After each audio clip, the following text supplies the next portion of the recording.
વિદ્યાર્થી મિત્રો, હવે આપણે કિરણ પ્રકાશશાસ્ત્રમાં ખૂબ જ અગત્યનો ટોપિક જોવા જઈ રહ્યા છીએ અને એ છે લેન્સ અને અરીસા માટેની સંજ્ઞા પદ્ધતિ, જેનો ઉપયોગ આપણે પરાવર્તનની ઘટના અને વક્રી બંનેમાં કરીશું.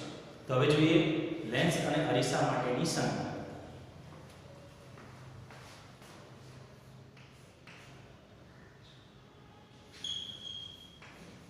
અરીસા અને લેન્સ.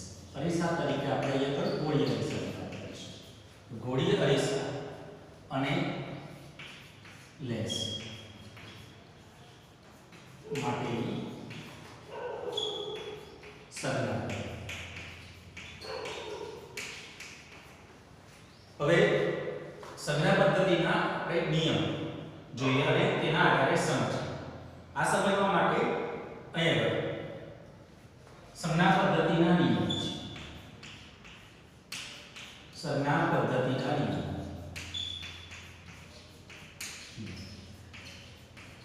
તો સંજ્ઞા પદ્ધતિના ત્રણ નિયમ છે. પહેલા નિયમ જોઈએ, પછી આકૃતિ દ્વારા સમજીએ કે સંજ્ઞા પદ્ધતિ કઈ રીતે ઉપયોગ કરવાનો છે. તો સંજ્ઞા પદ્ધતિના ત્રણ નિયમ છે. એમાં પહેલો નિયમ છે કે બધા જ અંતર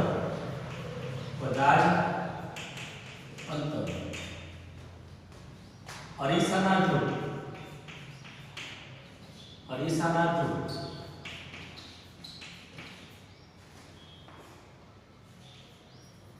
થી અથવા અરીસાના ધ્રુવ ની સાપેક્ષે મુખ્ય અક્ષ પર માપવા. સમજીએ છીએ આપણે. પહેલો નિયમ છે કે બધા જ અંતરો અરીસાના ધ્રુવ ની સાપેક્ષે મુખ્ય અક્ષ પર માપવા. બીજો નિયમ છે આપાત કિરણની દિશામાં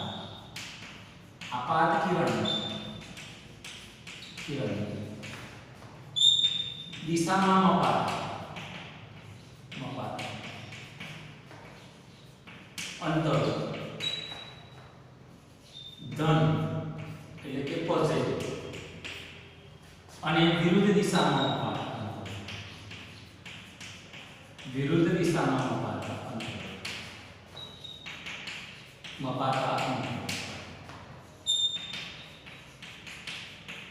ઋણ એટલે કે નેગેટિવ. તો બીજો નિયમ છે આપાત કિરણની દિશામાં મપાતા અંતરો ધન અને વિરુદ્ધ દિશામાં મપાતા અંતરો ઋણ. ત્રીજો નિયમ છે મુખ્ય અક્ષની ઉપરની ઊંચાઈ ધન એટલે કે પોઝિટિવ લેવલ અને નીચેની ઊંચાઈ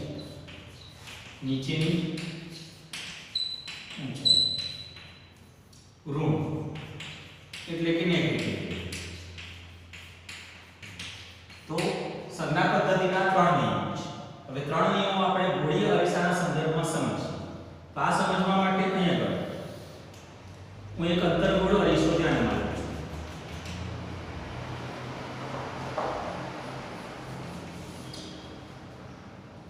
P અરીસાનું ધ્રુવ છે.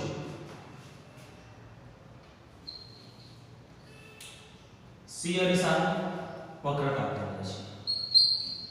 F અરીસાનું મુખ્ય કેન્દ્ર છે. હવે આવા અરીસાની સામે માની લો કે અહીં આગળ એક વસ્તુ મૂકેલી છે. એ વસ્તુ છે જેની ઊંચાઈ હું h0 લઉં છું અથવા h પણ લઈ શકાય. માની લો કે આ વસ્તુનું અરીસા વડે પ્રતિબિંબ મળે છે. માની લો કે a b આવું પ્રતિબિંબ છે જેની ઊંચાઈ માની લો કે hi છે. I પર ઇમેજ. ચલો હવે આ એક અંતર્ગોળ અરીસો મેં ધ્યાનમાં લીધું છે.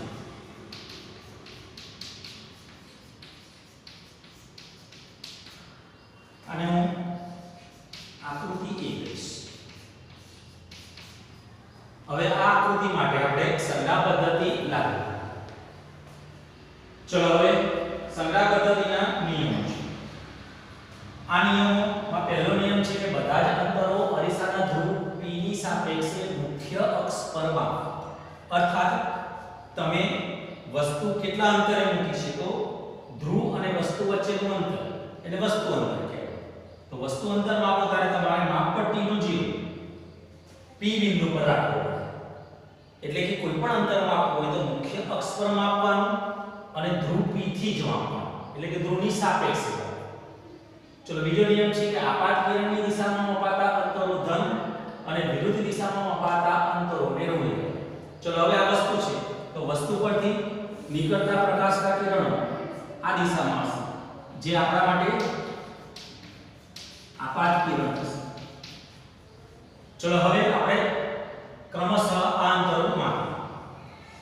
ચલો એમાં પહેલું હું લઉં છું વસ્તુ અંતર. ચલો વસ્તુ અંતર થશે મારું PB. વસ્તુ અંતર થશે PB,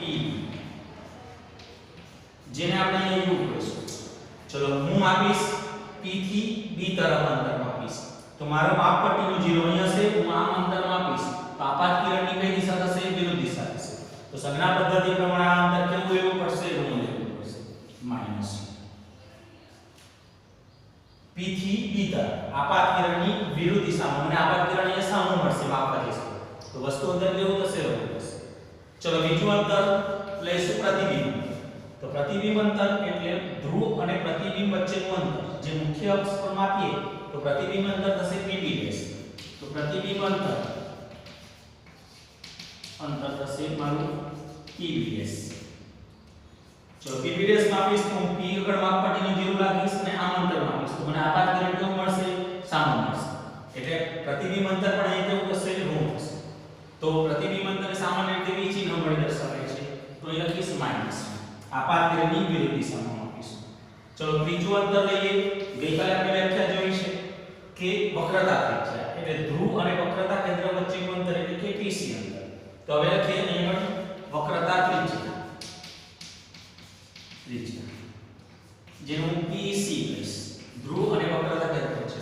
ચલો P આગળથી માપવાની શરૂઆત કરીશ, માપપટ્ટીનું 0 રાખીશ, C તરફ જઈશ તો મને આપાત કિરણ કેવું મળશે? સામું મળશે. તો વક્રતા ત્રિજ્યા પર કેવી આવશે? માઈનસ આવશે સંજ્ઞા પદ્ધતિ પ્રમાણે. આપાત કિરણની વિરુદ્ધ દિશામાં હોવાના અંતરને કેવા ગણવાના છે? વિરુદ્ધ દિશામાં હોવાના અંતરને ઋણ ગણવાના છે. ચલો હવે ચોથું લઈએ કેન્દ્ર નંબર. કેન્દ્ર નંબર તો ધ્રુવ P ગઈકાલે વ્યાખ્યા જોઈ છે અને મુખ્ય કેન્દ્ર વચ્ચેનું અંતર એટલે કે PF અંતર. ચલો હવે તો તમને ખ્યાલ આવી ગયો હશે કે P થી માપતા આવતા એક તરફ જઈશું, આપાત કિરણ આપણને સામું મળશે તો કેવું આવશે? ઋણ આવશે, તો માઈનસ. ચલો પાંચમું લઈશું વસ્તુની ઊંચાઈ. જેને હું અહીંયા આગળ લખીશ AB. ચલો ત્રીજો નિયમ લાગુ પાડીએ તો મુખ્ય અક્ષની ઉપરની ઊંચાઈ ધન લઈ, નીચેની ઊંચાઈ ઋણ લઈ. તો મુખ્ય અક્ષની ઉપરની ઊંચાઈ તો આ થશે +HO. ચલો છઠ્ઠું લઈએ પ્રતિબિંબની ઊંચાઈ.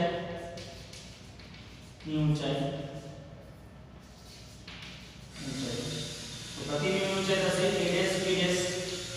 ચલો હવે આનો ક્યાં છે? મુખ્ય અક્ષની નીચે. મુખ્ય અક્ષની નીચેની ઊંચાઈ કેવી લેવી? ઋણ લેવી, જેને મેં HI વડે દર્શાવ્યું છે. તો આ કેટલી થશે? -HI.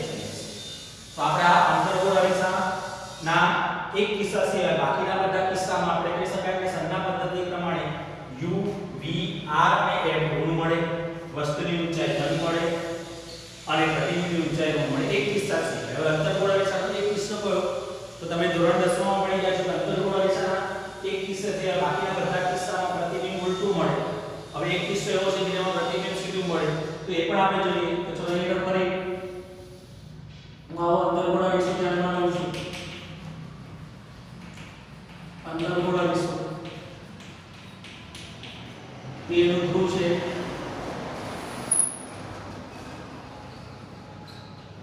F નું મુખ્ય કેન્દ્ર છે, C વક્રતા કેન્દ્ર છે. ચલો એની સામે અહીંયા ગણો આવી એક વસ્તુને મૂકું છું AB. મારી વસ્તુ થશે એની ઊંચાઈ HO લઉં છું. ચલો આનું પ્રતિબિંબ અહીં આગળ અરીસાની પાછળ મળશે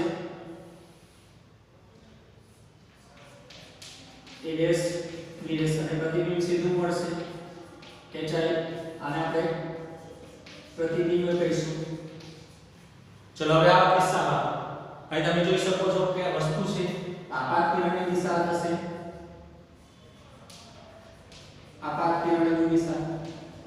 ચલો હવે આ કિસ્સામાં આપણે પહેલું જોઈએ વસ્તુ અંતર. વસ્તુ અંતર જેને હું PB કહીશ. ચલો નિયમ તો આપણે લઈએ શું નિયમ છે કે ધ્રુવ B થી જ અંતર માપવું, મુખ્ય અક્ષ પર માપવું.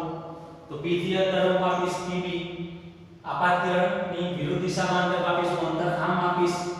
P થી માપપટ્ટી તો 0 હશે, B તરફ જઈશ તો આપાત કિરણ મને સામે મળશે તો એનો વસ્તુ અંતર કેવું થશે -2 થશે. ચલો બીજું પ્રતિબિંબ અંતર. જેને હું કહીશ PB ડેશ. ચલો P થી માપપટ્ટીને 0 રાખીશ, PB માપીશ તો આ દિશામાં માપીશ અંતર. P થી મારો માપપટ્ટીનો 0 અહીંયા આગળ P પર હશે. P થી હું B તરફ જઈશ, B ડેશ તરફ તો આપાત કિરણની દિશામાં જઈશ તો PB ડેશ અંતર આપાત કિરણની દિશામાં અપાશે તો બરાબર રાખીશું તો શું થશે પ્લસ થશે કે માઈનસ? તો પ્લસ થશે. તો પ્રતિબિંબ અંતર પ્લસ V થશે. ચલો ત્રીજું લઈશ વક્રતા ત્રિજ્યા.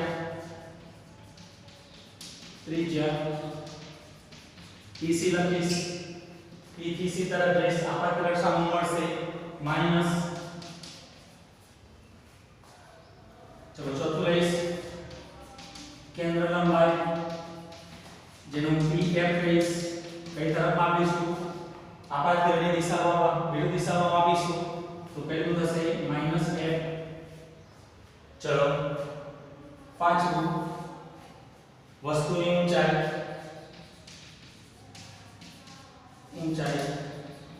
તો આપણે કહીએ છીએ B. ચલો મુખ્ય અક્ષની ઉપરની ઊંચાઈ કેવી થશે પ્લસ તો અહીં આગળ પ્લસ HO લખીશ. ચલો પ્રતિબિંબની ઊંચાઈ તો અહીં થશે A ડેશ B ડેશ. પ્રતિબિંબ કેવું મળે છે સીધું અક્ષની ઉપર માટે પ્લસ HI. અક્ષની ઉપરની ઊંચાઈ કેવી લેવી ધન લેવી.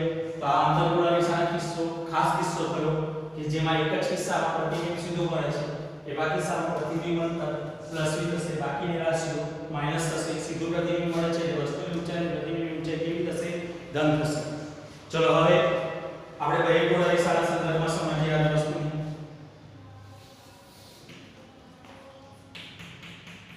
ચલો આવો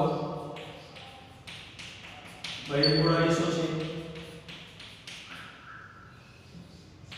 P દિશાનું ધ્રુવ છે, C વક્રતા કેન્દ્ર, F મુખ્ય કેન્દ્ર. ચલો એની સામે આવી વસ્તુને મૂકીશું AB આપણી વસ્તુ થશે. એની ઊંચાઈ HO લઈશ. હવે આનું પ્રતિબિંબ મુખ્ય કેન્દ્ર આગળ એક આવું સીધું મળશે. મુખ્ય કેન્દ્રને B ડેશ આપણું શું થશે પ્રતિબિંબ થશે HI. ચલો હવે સમજીએ આપાત કિરણની દિશા. આ થશે આપાત કિરણની દિશા. ચલો આ જ નિયમો હવે લાગુ પાડીએ. ધ્રુવ P થી અંતર માપવાનું, અક્ષ પર માપવાનું, માપપટ્ટીને 0 ધ્રુવ P પર હોવો જોઈએ. આપાત કિરણની વિરુદ્ધ દિશામાં માપતા અંતરોને ઋણ લેવા, આપાત કિરણની દિશામાં માપતા અંતરોને ધન લેવા. અક્ષની ઉપરની ઊંચાઈ ધન, નીચેની ઊંચાઈ ઋણ લેવા. નિયમનો આપણે એનો ઉપયોગ કરીએ. ચલો પહેલું લઈએ આપણે વસ્તુ અંતર જેનું PB કહીશ. ચલો અહીંયા P થી અંતર માપતા જઈશું. આપાત કિરણ સામે મળે છે તો આપાત કિરણની વિરુદ્ધ દિશામાં અંતર થશે તો કેવું થશે માઈનસ. ચલો બીજું પ્રતિબિંબ અંતર. PV ડેશ P થી B ડેશ તરફ માપીશું, આ દિશામાં માપીશું, આપાત કર્યાની દિશામાં માપીશું, પ્રતિબિંબ અંતર કેવું મળશે પ્લસ V. ત્રીજું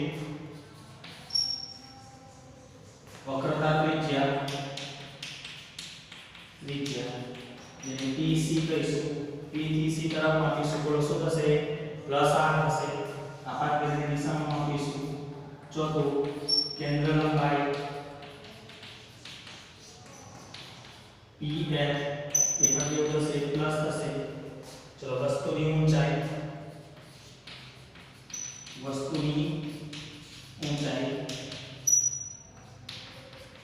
AB પ્લસ HO. છઠ્ઠું પ્રતિબિંબની ઊંચાઈ A ડેશ B ડેશ કેવી થશે પ્લસ HI. સાદી ભાષામાં કહીએ તો ભૈગોળ અરીસામાં એક જ રાશિ ઋણ થશે, ખાલી વસ્તુ અંતર બાકીની બધી રાશિઓ કેવી થશે ધન થશે. તો વસ્તુ અંતર ઋણ, બાકીની બધી જ રાશિઓ પ્રતિબિંબ અંતર, વક્રતા ત્રિજ્યા, કેન્દ્ર લંબાઈ, ઊંચાઈ, પ્રતિબિંબની ઊંચાઈ, વસ્તુની ઊંચાઈ બધી જ રાશિઓ કેવી થશે ભૈગોળ અરીસાના કિસ્સામાં ધન થશે. કારણ કે ભૈગોળ અરીસાના કિસ્સામાં હંમેશા પ્રતિબિંબ સીધું જ મળે. અર્ધગોળ અરીસા માટે પણ આ રીતે યાદ રાખી શકાય કે UV FR એ કિસ્સા સિવાય ઋણ બરાબર અને વસ્તુ અંતર, વસ્તુની ઊંચાઈ ધન અને પ્રતિબિંબની ઊંચાઈ ઋણ એ કિસ્સા સિવાયની વાત કરી રહ્યો છું. તો આ રીતે તમે સંજ્ઞા પદ્ધતિનો ઉપયોગ કરી શકો. બહુ અગત્યની છે આ સંજ્ઞા પદ્ધતિ. આપણે લેન્સ માટે પણ વક્રીભવનની ઘટના માટે યાદ રાખીશું. તો બરાબર યાદ રાખીશું કે સંજ્ઞા પદ્ધતિના આ શું થયા નિયમો થયા, અને આ નિયમો પર આધારિત હવે આપણે આના પછીની આગળની થિયરી તરફ જવાનું છે, અને એ છે અરીસાની મોટવણી, મેગ્નિફિકેશન અને તેનું સૂત્ર. તો હવે જોઈએ ગોળીય અરીસાની મોટવણી અને તેના મેગ્નિફિકેશનનું સૂત્ર.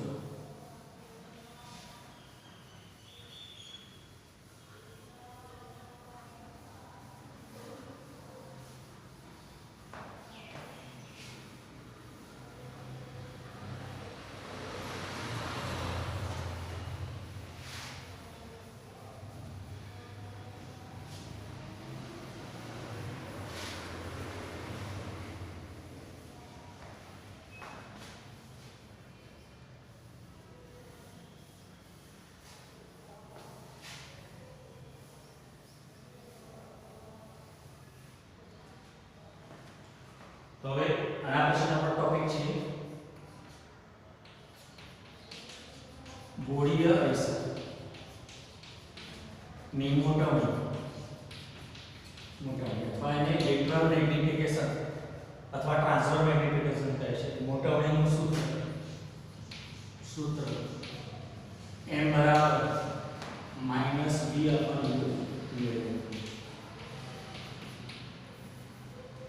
જો હવે મિત્રો આપણે અહીં આગળ અરીસા માટેની બે થિયરી, એક વક્રતા ત્રિજ્યા અને કેન્દ્ર લંબાઈ વચ્ચેનો સંબંધ અને અરીસાનું સૂત્ર, બંને સૂત્રો હવે કોવિડ-19 ની પરિસ્થિતિને અનુરૂપ આપણા સિલેબસમાંથી જે 30% સિલેબસ સૂત્રો છે એના સંદર્ભમાં દૂર કર્યા છે. આ બે સૂત્રો કંઈક આવા છે કે કેન્દ્ર લંબાઈ વક્રતા ત્રિજ્યાનું અડધું હોય અને અરીસાનું સૂત્ર 1/f બરાબર 1 પ્લસ 1 નીચે તમે ધોરણ 10 માં ઓલરેડી ભણી ગયા છો. એના બે સૂત્રો આપણે સીધા અહીંયા સ્વીકારવાના છે. ચલો હવે આપણે વાત કરીએ મોટવણી અથવા મેગ્નિફિકેશન કોને કહેવાય. તો હવે આપણે જોઈએ છે કે અરીસા વડે વસ્તુનું પ્રતિબિંબ વસ્તુ કરતાં મોટું મળે, નાનું મળે, વસ્તુ જેટલું પણ મળી શકે.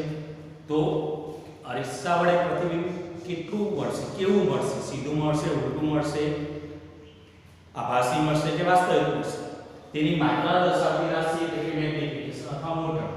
તો અરીસાની મોટવણીની વ્યાખ્યા કંઈક આવી છે કે મોટવણીની પહેલી વ્યાખ્યા આવી છે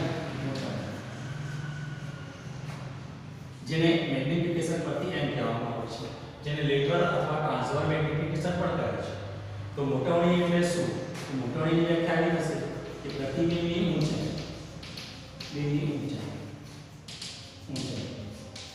HI અને વસ્તુની ઊંચાઈ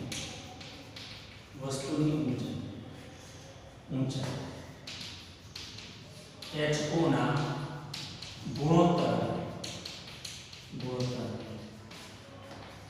અરીસાની મોટમ એમ કહે છે. તો મોટમ એટલે પહેલી વ્યાખ્યા થશે કે પ્રતિબિંબની ઊંચાઈ અને વસ્તુની ઊંચાઈના ગુણોત્તરને અરીસાની શું કહેવાય? મોટમ કહેવાય. ચલો હવે વ્યાખ્યા પરથી એનું પહેલું સૂત્ર થશે m બરાબર hi h2. એને સમીકરણ નંબર 1. ચલો હવે આપણે મોટમનું સૂત્ર પ્રતિબિંબ અંતર અને વસ્તુ અંતરના સંદર્ભમાં મેળવવાનું છે. તો આ સમજવા માટે આપણે અહીં કરીએ કે નાનું દર્પણનું ધરાવતું અંતર્ગોળ અરીસું ધ્યાનમાં લઈએ. p અરીસાનું ધ્રુવ છે, c અરીસાનું વક્રતા કેન્દ્ર છે, f અરીસાનું મુખ્ય કેન્દ્ર છે. ચલો હવે આની સામે અહીંયા ઘણું એક વસ્તુને મૂકું છું. એવી જેની ઊંચાઈ ho છે. ચલો હવે આ વસ્તુનું પ્રતિબિંબ મેળવવા માટે વસ્તુ પરથી નીકળતા બે કિરણોને ધ્યાનમાં લેવા પડે. તો આ બે કિરણો પૈકી આપણે અહીં આગળ એક કિરણ લઈશ જે અરીસાની સામે વસ્તુની ટોચ પરથી નીકળતું એક કિરણ ધ્યાનમાં લઈશ જે અરીસાની મુખ્ય અક્ષને સમાંતર હોય એવું કિરણ ધ્યાનમાં લઈશ. ચલો હવે આપણે જાણીએ છીએ કે અક્ષને સમાંતર કિરણ અરીસા વડે પરાવર્તન પામીને શેમાંથી પસાર થશે? મુખ્ય કેન્દ્ર f માંથી પસાર થશે. ચલો બીજું કિરણ ધ્યાનમાં લઈશ. બીજું કિરણ ટોચ પરથી નીકળતું ધ્યાનમાં લઈશ જે બરાબર ધ્રુવ p પર થીટા કોણે આપાત થશે અને પરાવર્તન પામી અને કંઈક આ દિશામાં જશે. માની લો કે p દિશામાં થશે. પરાવર્તનના નિયમ પ્રમાણે પરાવર્તન કોણ સરખો થાય, આપાત કોણ અને પરાવર્તન કોણ સરખા થાય. તો બંને પરાવર્તિત કિરણો b આગળ મળશે એટલે કે આપેલી વસ્તુનું અહીંયા અક્ષ પરથી હું લંબ દોરીશ તો અહીંયા આગળ આપેલી વસ્તુનું અહીંયા આગળ ઉલટું પ્રતિબિંબ મળશે a' b'.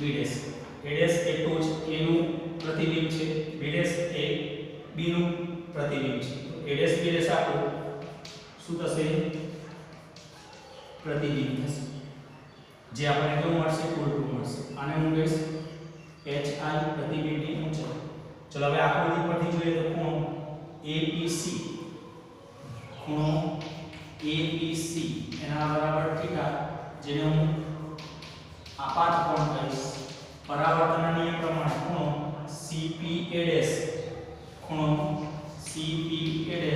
એ પણ થીટા થશે જેને આપણે પરાવર્તન કોણ કહીશું. બરાબર. ચલો હવે અહીંયા આકૃતિની ભૂમિતિનો ઉપયોગ કરીએ. ચલો પહેલો કાટકોણ ત્રિકોણ લઈશું, ત્રિકોણ ABP. તો અહીં પર ત્રિકોણ ADP. ચલો હવે બીજો ત્રિકોણ લઈશું, નાનો ત્રિકોણ A', B', P'. આ પણ કાટકોણ ત્રિકોણ થશે. તો ત્રિકોણ A', B', P. આ બંને ત્રિકોણો સમરૂપ ત્રિકોણ થશે. હવે સમરૂપ ત્રિકોણની પૂર્વ ધારણાનો ઉપયોગ કરીએ તો હવે અહીંયા આગળ એની બાજુ AB છે તો હું લખીશ AB અને બીજી બાજુ લઈશું PB. ચલો એના બરાબર લખીશ એની સમરૂપ બાજુ થશે A', B' તો લખીશ A', B' ભાગ્યા આ લખીશ PB'. ચલો હવે સંજ્ઞા પદ્ધતિનો ઉપયોગ કરીએ તો અહીંયા હું લખું છું સંજ્ઞા પદ્ધતિ પર. ચલો AB એટલે શું? તો AB એટલે વસ્તુની ઊંચાઈ. ચલો સંજ્ઞા પદ્ધતિ પ્રમાણે કેવું થશે? +ho. ચલો PB થશે વસ્તુ અંતર. સંજ્ઞા પદ્ધતિ પ્રમાણે અહીંથી આમ આપીશું આપાત કિરણની વિરુદ્ધ દિશામાં થશે -u થશે. ચલો A', B' પ્રતિબિંબની ઊંચાઈ. ચલો અક્ષની નીચેની ઊંચાઈ છે hi તો -hi. ચલો PB' થશે પ્રતિબિંબ અંતર અંતર સંજ્ઞા પદ્ધતિ પ્રમાણે આપ્યું થશે -v કિંમત મૂકીએ ચલો તો ab બરાબર +ho અપન -u એના બરાબર hi અપન -v ચલો માઈનસ માઈનસ કેન્સલ તો હું લખી શકું hi અને નીચે લઈ જઈએ તો ho એના બરાબર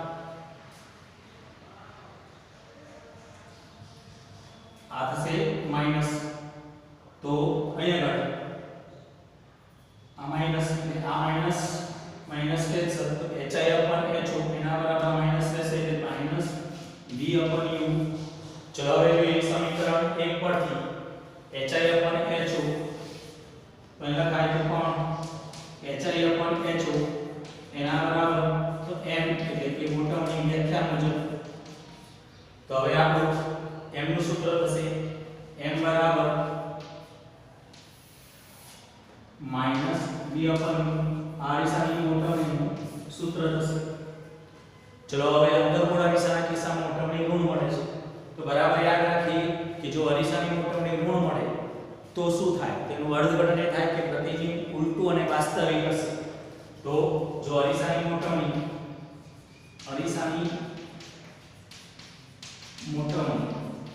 m ઋણ મળે તો પ્રતિબિંબ ઉલટું અને કેવું હશે વાસ્તવિક હશે જો મોટાની m સંજ્ઞા પદ્ધતિ પ્રમાણે કિંમત મૂક્યા પછી દર મળે તો પ્રતિબિંબ સીધું અને કેવું હશે આભાસી હશે તો આ અરીસાની મોટાણીનું સૂત્ર થયું પહેલું સૂત્ર છે hi અપન ho વ્યાખ્યા મુજબ m બરાબર -v અપન u સંજ્ઞા પદ્ધતિ પ્રમાણે નિયમની કિંમત મૂકી અને જો m નું મૂલ્ય ઋણ મળે તો પ્રતિબિંબ ઉલટું અને વાસ્તવિક હશે જો ધન મળે તો પ્રતિબિંબ સીધું અને આભાસી હશે યાદ રાખીશું કે બહિર્ગોળ અરીસાની મોટાણી હંમેશા ધન હોય અંતર્ગોળ અરીસામાં એક કિસ્સા છે બાકીના બધા કિસ્સામાં પ્રતિબિંબ ઉલટું મળશે તેની મોટાણી કેવી મળશે ઋણ મળશે વળી સમતલ અરીસાના કિસ્સામાં જોઈએ તો સમતલ અરીસામાં આપણું પ્રતિબિંબ આપણા જેટલું જ મળે છે સીધું મળે છે એટલે સમતલ અરીસાની મોટાણીનું મૂલ્ય +1 થશે એ આપણે યાદ રાખીશું તો આ થયું અરીસાની મોટાણીનું સૂત્ર